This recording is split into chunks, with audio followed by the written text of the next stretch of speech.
They called her Grandma behind her back, a quiet, cruel nickname that drifted through the gleaming corridors of Mercy General Hospital like a virus. Dr. Preston Sterling, the chief of surgery with a jawline carved from marble and an ego to match, had actually placed a $500 bet that the new floor nurse, Sarah Miller, would not last a month. He made the bet loudly, in the middle of the trauma bay, ensuring every resident, intern, and nurse could hear him.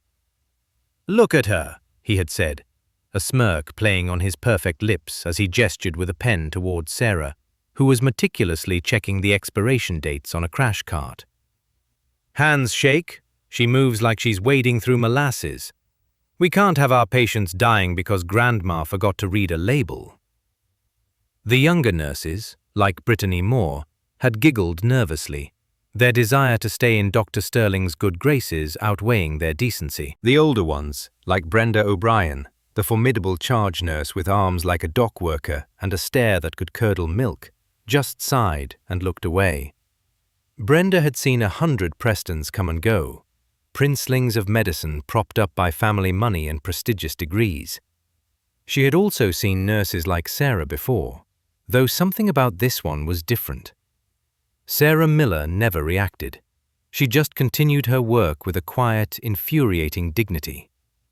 The security camera footage from that Tuesday night, the one the federal investigators would later replay until the pixels burned into their retinas, captured the exact moment it all shattered. 1 second, it was the controlled chaos of a busy Seattle emergency room on a rainy night. The next, it was a war zone.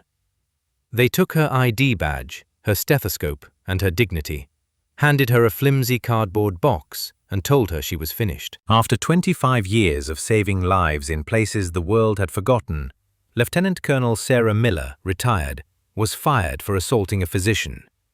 She thought her life, the quiet, anonymous life she had fought so hard to build, was over. She was wrong. It was just beginning.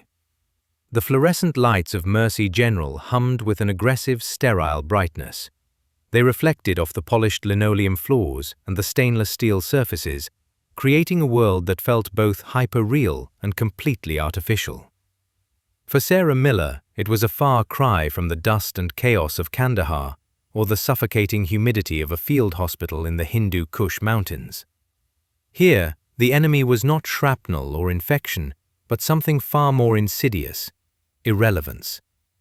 She was 53 years old, with graying blonde hair pulled back in a severe, unfashionable bun that did her no favors. Her frame, barely 5'3", looked fragile, lost inside the oversized blue scrubs she wore. She moved with a deliberate, plotting pace that drove the residents, hopped up on caffeine and ambition, absolutely insane. They saw slowness, incompetence. They did not see a woman compensating for a shattered knee, a legacy of a mortar blast that had never quite healed right. Her left knee popped audibly sometimes, a dull, grinding sound she tried to mask by shifting her weight. And then there were her hands. They possessed a faint, rhythmic tremor, a slight shake that was most noticeable when she was still. Dr. Sterling loved to point it out. "Nerve damage," he diagnosed loudly to a rapt audience of interns. "Probably age-related. Parkinson's, maybe. We should run some tests before we let her near a patient with an IV." The tremor was nerve damage, but not from age. It was a ghost. A physical memory of the 6 consecutive hours she had spent in the back of a Black Hawk, her fingers clamped over a young ranger's transected femoral artery, refusing evacuation for herself until he was stable. The pressure had saved his life, but it had crushed the delicate nerves in her hands, leaving this permanent, mocking reminder. She never explained. Explaining would require talking about a past she had come here to bury. So she endured. She endured the demeaning tasks Sterling assigned her, tasks meant for a first-year orderly. "Miller, the saline bags in Trauma 2 are expiring next week. I want you to pull every single one, log them, and restock. Then I want you to do it again, just to be sure," he would command, winking at Brittany. Sarah would just nod. "Yes, Dr. Sterling." She endured the public humiliation. He would hold up a chart she had filled out, pointing to her neat but slightly shaky handwriting. "Can anyone read this? It looks like a seismograph from the last earthquake. We're trying to save lives here, not decipher ancient hieroglyphs." She would take the chart, her face a mask of professional calm, and rewrite her notes. She was seeking peace, a quiet corner of the world where no one screamed for a medic, where the loudest sound was the rhythmic beeping of a stable heart monitor. She needed this job, this pension. It was all that stood between her and the nightmares that still clawed at the edges of her sleep. The promise she made to her late husband, Tom, whose faded photo in his army dress uniform was tucked inside her locker, was to leave the service and live a normal life. She was trying, but Preston Sterling was making it impossible. He was everything she had grown to despise in a leader, a man who valued the shine on his shoes over the grit under his fingernails. He wore his pristine white coat like a suit of armor, and his stethoscope like a piece of expensive jewelry. He was the son of a powerful state senator, a fact he name-dropped with casual frequency. The Sterling name was emblazoned on an entire wing of the hospital, a multi-million-dollar donation that bought his son the fast track to chief of surgery, bypassing more experienced and infinitely more competent physicians. He knew the textbook, every page, every protocol. But he had never had to perform a cricothyrotomy with a pocket knife and a ballpoint pen casing while taking enemy fire. He understood medicine as a series of checkboxes on a form, a flowchart of liability and insurance authorization. He did not understand it as a desperate, bloody struggle in the dirt. Brenda O'Brien, the charge nurse, watched the dynamic with a growing sense of unease. At first, she had been as dismissive of Sarah as everyone else. Another washed-up nurse looking for an easy paycheck before retirement. But then she started to notice things. She noticed how Sarah, despite her tremor, could cannulate a collapsed vein on a dehydrated patient that 3 other nurses and a resident had failed to get. Her hands would shake right up until the needle touched the skin, and then they would become preternaturally still, the tip finding the vein with an instinct that could not be taught. She noticed how Sarah's slow, deliberate checks of the crash cart weren't a sign of dementia, but of a methodical, almost military-grade attention to detail. One night, a patient went into sudden V-fib. The resident panicked, fumbling with the defibrillator. Sarah, without raising her voice, had talked him through it, her tone calm and authoritative. Paddles, 200 joules, charge, clear, shock. The patient had converted back to a normal rhythm. The resident got the credit. Sarah had simply faded back into the background, restocking the cart. Brenda had caught her eye afterward, giving a small, almost imperceptible nod of respect. Sarah had just blinked, her face giving nothing away. That Tuesday night, the rain came down in cold, miserable sheets, hammering against the large glass windows of the emergency room. It was just after 2 a.m, the witching hour, when the city's ghosts came out to play. The ER was in a momentary lull.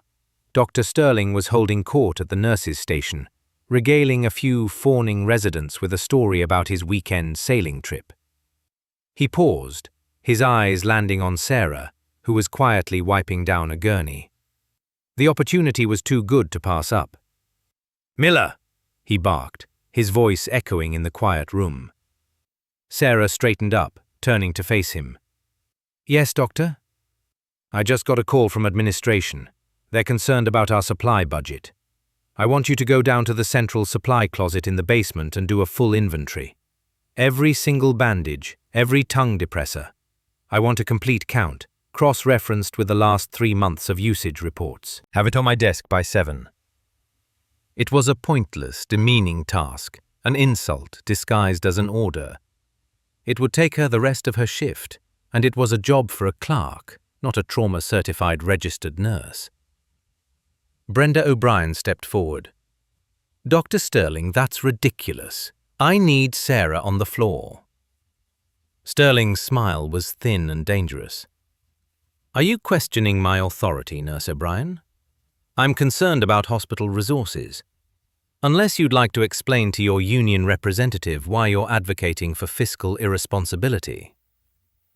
Brenda's jaw tightened, but she fell silent. She knew a losing battle when she saw one.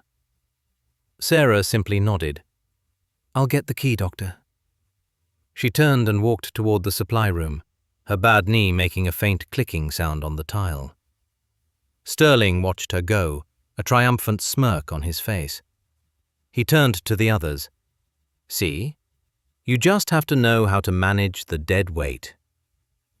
And that's when the alarm screamed. It wasn't the standard chime for an incoming ambulance. It was a klaxon, a piercing, frantic shriek that shattered the quiet. A red light began to flash on the wall panel. Code black.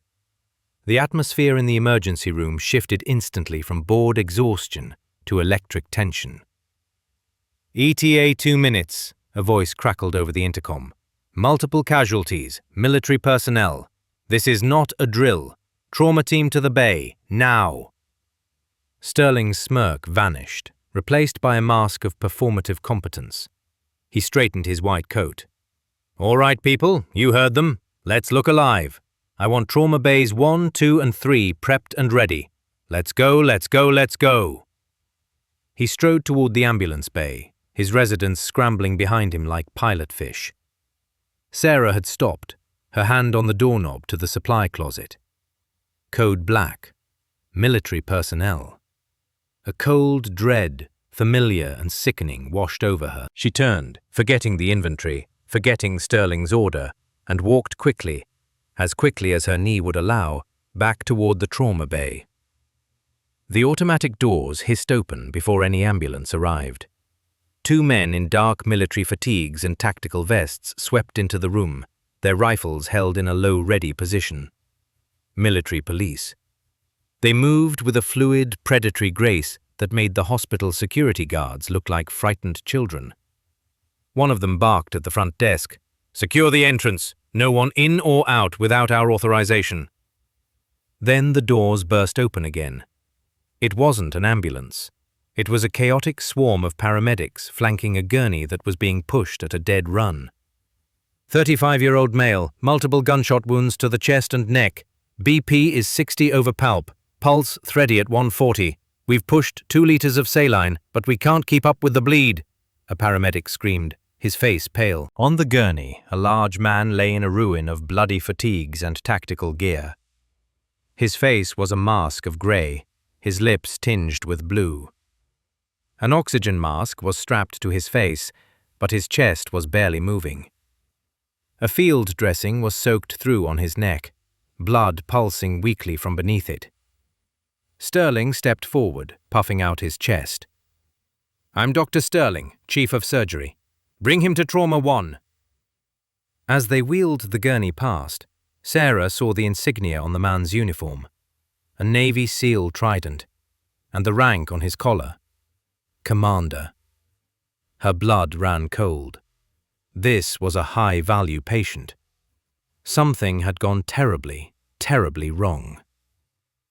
2 more gurneys followed, their occupants wounded but conscious, their faces grim. They were wheeled into the other bays. The focus was on the commander in Trauma 1. The room was a blur of motion. Nurses scrambled for IV lines, residents shouted for blood from the blood bank. Sterling was at the head of the bed, barking orders. "Get me a central line kit. I need suction. Someone get pressure on that neck bleed. Where's X-ray? I want a chest film, now." He was focused on the obvious, dramatic injury, the gushing wound on the man's neck. It was a classic rookie mistake. You treat what's killing them fastest. Sarah stood just inside the doorway, her eyes scanning the patient with an efficiency born of 1,000 similar scenes. She wasn't looking at the patient. She was reading the story his body was telling. And it was telling a story that Sterling was completely missing. The commander's neck veins were distended, bulging like thick cords against his skin. His trachea, the windpipe in the center of his neck, wasn't in the center. It was shifted, pushed almost 3 centimeters to the left. She saw the puffiness around his collarbone, a subtle swelling that looked like air trapped under the skin. Subcutaneous emphysema. She listened, not with a stethoscope, but with her ears, straining to hear his breathing over the chaos. She could hear air going in, but nothing coming out from the right side. Absent breath sounds on one side, tracheal deviation, distended neck veins, tension pneumothorax. A bullet had punctured his lung, creating a one-way valve. With every desperate breath, he was pumping air into his chest cavity, but it couldn't escape. The pressure was building, compressing his good lung and his heart. It was crushing him from the inside out. The neck bleed was dramatic, but the air in his chest was what was killing him in seconds. He didn't have minutes. The heart monitor suddenly blared a new, more urgent alarm. The commander's heart rate was plummeting, 40 beats a minute, 35, bradying down. He was about to code. "He's crashing!" a resident yelled. "Push a milligram of epi," Sterling ordered, his voice a little too high. He was still fumbling with the central line, his focus on the wrong problem. Sarah moved. She didn't run. She moved with that same deliberate pace, but now it was imbued with a terrifying purpose. She stepped into the crowded room. "Dr. Sterling," she said, her voice quiet but cutting through the noise. He ignored her. "Doctor," she said again, louder this time. "Look at his neck, his trachea." Sterling glanced up at her, his face a mask of fury and panic. "Get out of my trauma bay, nurse. Can't you see I'm busy saving a life?" "No," Sarah said, her voice flat. "You're not. You're missing it. He has a tension pneumo." Sterling's face went white, then purple with rage. To be questioned, to be corrected by this washed-up old nurse in front of his entire team, it was unthinkable. "Security!" he screamed. "Get her out of here! She's delirious!" The heart monitor alarm became a solid, high-pitched tone. "Flatline." "He's in PEA!" someone shouted. "Starting compressions!" A resident jumped onto a stool and began pushing on the commander's chest. It was pointless. You can't restart a heart that's being physically crushed. That was it. The decision point. Career versus life. Obedience versus her oath. It wasn't a choice. Sarah didn't ask for permission. She moved with an explosive efficiency that shocked everyone in the room. She bypassed the scrub line, grabbing a 14-gauge angiocath, a very large needle, from an open tray. Sterling saw her coming and stepped in front of her, trying to block her path. "I said get out!" he bellowed, grabbing her arm. His grip was strong, but Sarah's response was something else entirely. She didn't push him. It was a tactical block, a move learned from years of combatives training. She dipped her shoulder, pivoted, and used his own momentum against him, her elbow checking him hard in the sternum. It wasn't a violent shove. It was an immovable object meeting a movable one. Sterling stumbled backward, gasping, a look of pure shock on his face. He tripped over a stool and went down hard on the floor. The room went deathly silent, save for the single, horrifying tone of the flatline alarm. Every eye was on Sarah. She ignored them. She was beside the gurney in a single step. "Stop compressions," she commanded, her voice now cold, authoritative, and utterly unrecognizable. The resident, stunned, stopped. Sarah placed her left hand on the commander's chest, her fingers finding the landmarks with practiced ease. Second intercostal space, mid-clavicular line. It was a motion she had performed 1,000 times in the back of shaking helicopters and in muddy ditches, often in complete darkness. Her hands, which had trembled just moments before, were now rock steady. She held the large needle like a weapon. She didn't swab the area with alcohol. There was no time. She plunged the needle deep into the commander's chest, right between his ribs. There was a soft pop as it punctured the pleural lining, and then a sound audible throughout the silent room. A loud, prolonged hiss. It was the sound of trapped, high-pressure air escaping from his chest cavity. The effect was instantaneous and miraculous. The commander's chest, which had been unnaturally puffed on one side, visibly deflated. On the monitor, a heartbeat appeared. A weak, thready rhythm, but it was there. Beep, beep, beep. The oxygen saturation numbers began to climb from a deadly 60%, 70, 75, 85, 92. The commander's body convulsed, and he took a huge, shuddering gasp of air. The purple on his lips faded to a healthy pink. Sarah pulled the needle out, leaving the flexible plastic catheter in place, and taped it down. She stepped back from the table. She looked at Sterling, who was now scrambling to his feet, his face a mess of humiliation and disbelief. "He's stable," she said, her voice flat, devoid of any emotion. "Do your job, doctor. Treat the neck bleed." The room was frozen.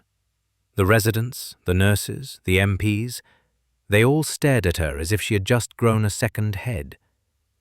Brenda O'Brien's mouth was hanging open. Brittany Moore had her hands clasped over her lips, her eyes wide with awe. Sterling, his face crimson, his perfect hair disheveled, pointed a shaking finger at her. You assaulted me! You performed an unauthorized procedure. You are finished. Security! Arrest her!" But the security guards were looking at the two military policemen who had remained silent and watchful throughout the ordeal. The MPs hadn't moved. Their eyes were fixed on the commander. The man on the gurney was conscious now, his eyes fluttering open. They were hazy with pain and shock, but they were searching the room. They bypassed the doctors in their white coats, the nurses in their scrubs.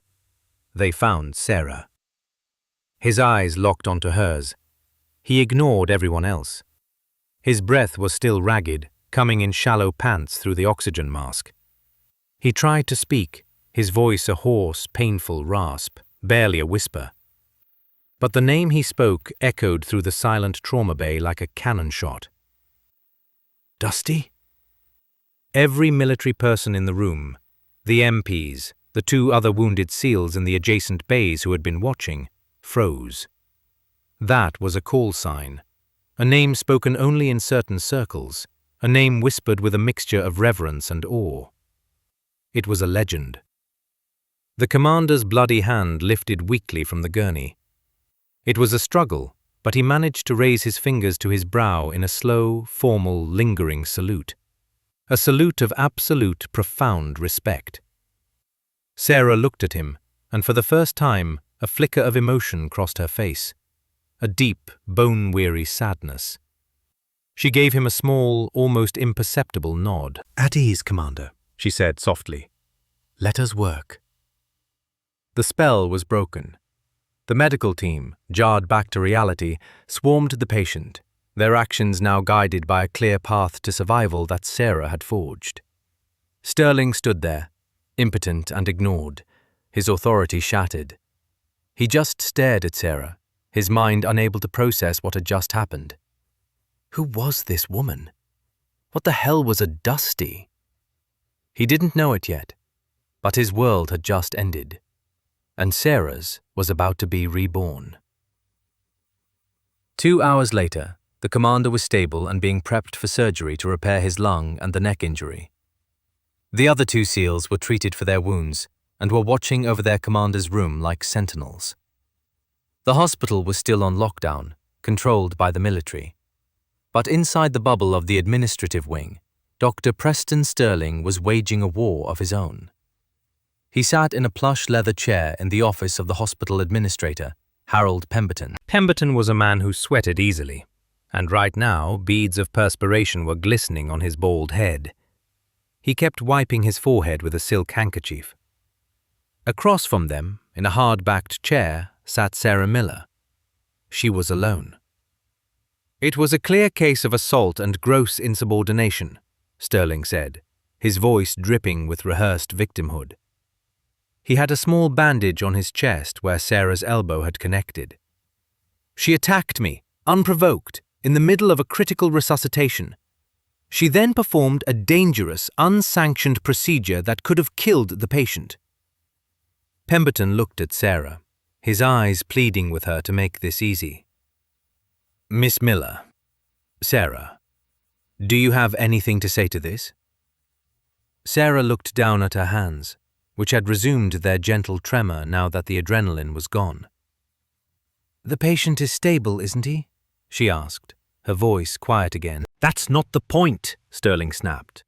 "I was the one who stabilized him after her reckless intervention. I had to correct the damage she caused.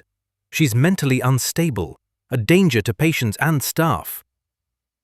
Pemberton sighed, a deep, weary sound. The man in Trauma 1 was not just any patient. The calls had already come down from Washington, from the Pentagon, from Senator Sterling's office. The hospital's liability was astronomical, and it was easier to blame a quiet, middle-aged nurse than the son of their biggest benefactor. "Sarah," Pemberton said, his voice slick with corporate regret, "given the severity of these allegations and the clear violation of hospital protocol and the physical assault on an attending physician, we have no choice. Your employment at Mercy General is terminated, effective immediately."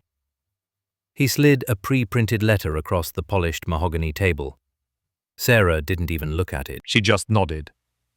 "Fine." She stood up, her movements slow, her face betraying nothing. She didn't beg, she didn't argue. She just accepted. "We'll have security escort you to your locker and then off the premises," Pemberton said, avoiding her eyes. "We'll mail you your final paycheck." "Wait," Sterling said, a cruel glint in his eye. "I'm pressing charges, and I'll be reporting her to the state nursing board. I'll make sure she never works in a hospital again." Sarah paused at the door. She turned to look at him, her eyes clear and steady. "When you check on him," she said, her voice soft, "will you tell him you saved him?" Then she walked out. Big Mike Henderson, the kind 60-something security guard who always shared his coffee with the night shift, was waiting for her. His face was full of a sorrow he couldn't hide. "I'm sorry, Sarah," he mumbled as they walked to the locker room. "This isn't right." "Watch that blood pressure, Mike," was all she said. He handed her a cardboard box. 2 decades of a life dedicated to healing, reduced to a box that wouldn't even fill the passenger seat of a car. She packed her things methodically. A cracked coffee mug that said, "World's Okayest Nurse." Her worn Littman stethoscope, the one she'd bought with her first paycheck as a civilian. A dying succulent plant someone had given her.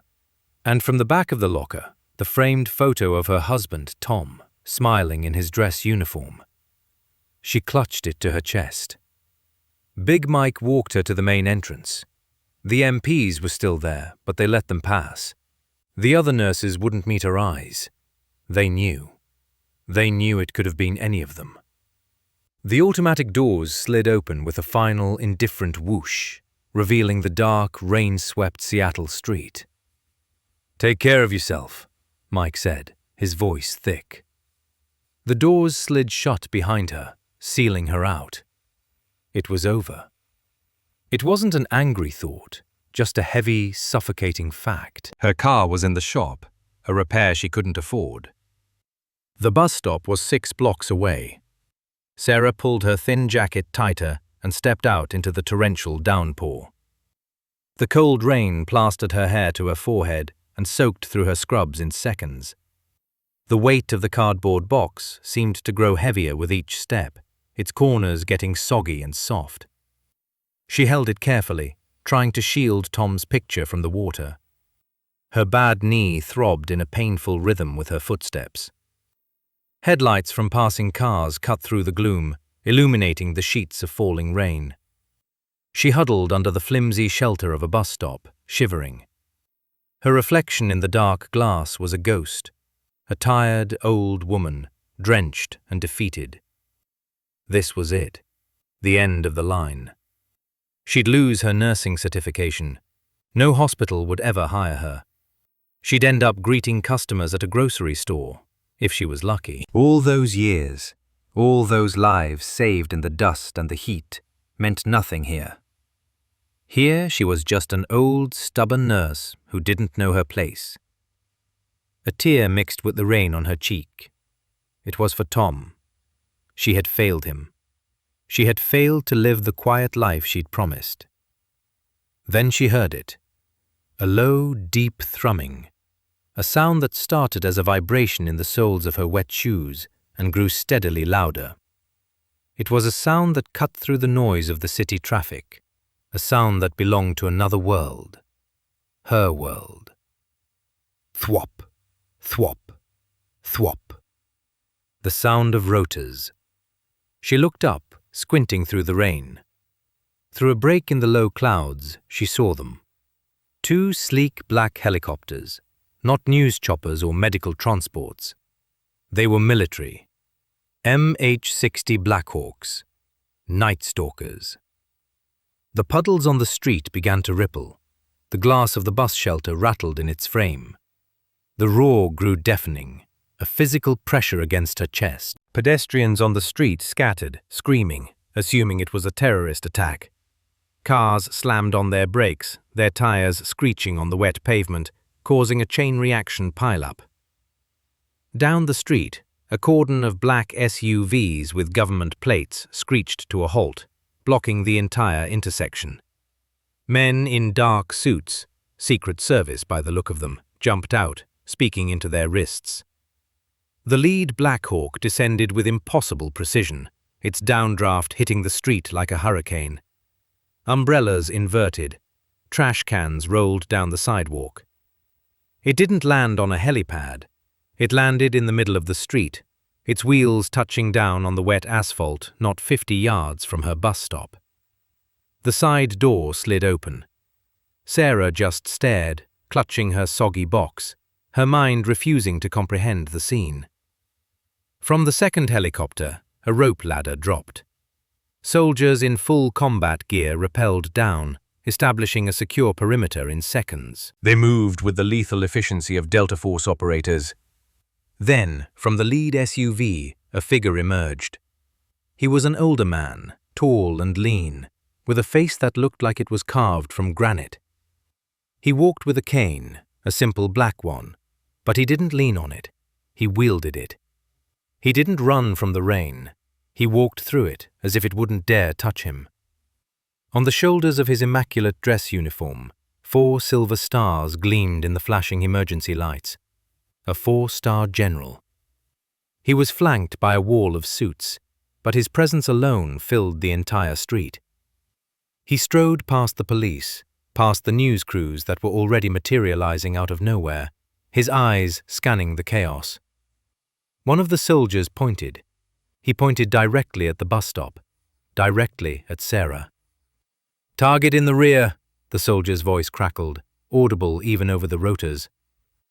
The general's head snapped in her direction. His stern face broke into a small, weary smile. He began walking toward her. A soldier sprinted through the gridlocked traffic, dodging cars, his boots splashing through the deep puddles. He stopped in front of her, his face young and serious under his helmet. "Ma'am," he said, his voice respectful but urgent. "You need to come with us. Now." Sarah was frozen, speechless. The soldier reached out and took her arm with a firm, desperate grip. "Drop the box, ma'am. We're going." "No," Sarah heard herself say, her voice a croak. "The box comes too." The general reached them. He stopped in front of her, his eyes the color of a winter sky, taking in her drenched clothes, her shaking hands, the pathetic cardboard box. "You're a hard woman to track down, Dusty," he said, his voice a low rumble. Sarah stared at him. General Thomas Walsh, chairman of the Joint Chiefs of Staff. The man whose son she had held together with her bare hands in the back of that Black Hawk over Kandahar. "You look like hell, Tom," she whispered. He chuckled, a dry, rusty sound. "They told me you were fired. That ends now." He gestured to the hospital. Pemberton and Sterling are holding a press conference in the lobby, trying to get ahead of the story. I was watching it on the feed in the helicopter. He offered her his arm. Time to correct the record. The lobby of Mercy General was a circus. Reporters and camera crews packed the space, their microphones thrust toward a hastily erected podium. Harold Pemberton was at the mic, sweating profusely under the bright lights. Dr. Preston Sterling stood beside him, looking solemn and heroic, his arm now in a sling for dramatic effect. And while the actions of this disturbed and clearly unstable nurse were regrettable, Pemberton was saying, reading from a prepared statement, "I want to assure the public that the patient, a true American hero, is in stable condition thanks to the swift and decisive intervention of our Chief of Surgery, Dr. Preston Sterling." Sterling stepped forward. "It was a harrowing situation," he began, his voice smooth and confident. "The nurse, a recent hire with a history of erratic behavior, seemed to have a psychotic break. She assaulted me and put the patient's life in grave danger. Thankfully, my team and I were able to regain control and perform the necessary life-saving procedures." He was lying. He was lying to the entire world, building his career on the ashes of hers. And then the main entrance doors were thrown open with a force that made everyone turn. General Thomas Walsh strode into the lobby, flanked by 2 Secret Service agents. Behind him, 2 Delta operators stood like statues, their presence radiating a quiet menace that silenced the room instantly. And on the general's arm, dripping rainwater onto the pristine floor, was Sarah Miller, still clutching her soggy cardboard box. The cameras swiveled, the reporters gasped, Pemberton's jaw dropped, Sterling's face drained of all color, his carefully constructed veneer cracking like cheap porcelain. General Walsh walked directly to the podium, his cane tapping a sharp, rhythmic clack, clack, clack on the tile. He didn't ask for the microphone. He just took it. "I was just watching your press conference, Mr. Pemberton," Walsh said, his voice dangerously calm. "It was very creative." He turned his gaze on Sterling. "You just told the nation that this woman was fired for instability. You told the world that you saved that man upstairs." He paused, letting the silence stretch. "You lied," Sterling stammered. "General, with all due respect, you don't understand the situation. She's a nurse, an old, incompetent nurse who—" "I suggest," Walsh interrupted, his voice dropping to an icy whisper, "that you shut your mouth before I have you charged with lying to a federal officer." Sterling fell silent, his mouth opening and closing like a fish. Walsh turned to the stunned crowd of reporters. "You want to know who this old, incompetent nurse is?" An aide stepped forward and handed him a slim black folder with the Department of Defense seal on it. Walsh opened it. He didn't need to read from it. He knew it by heart. "This is Lieutenant Colonel Sarah Miller, retired, United States Army Medical Corps."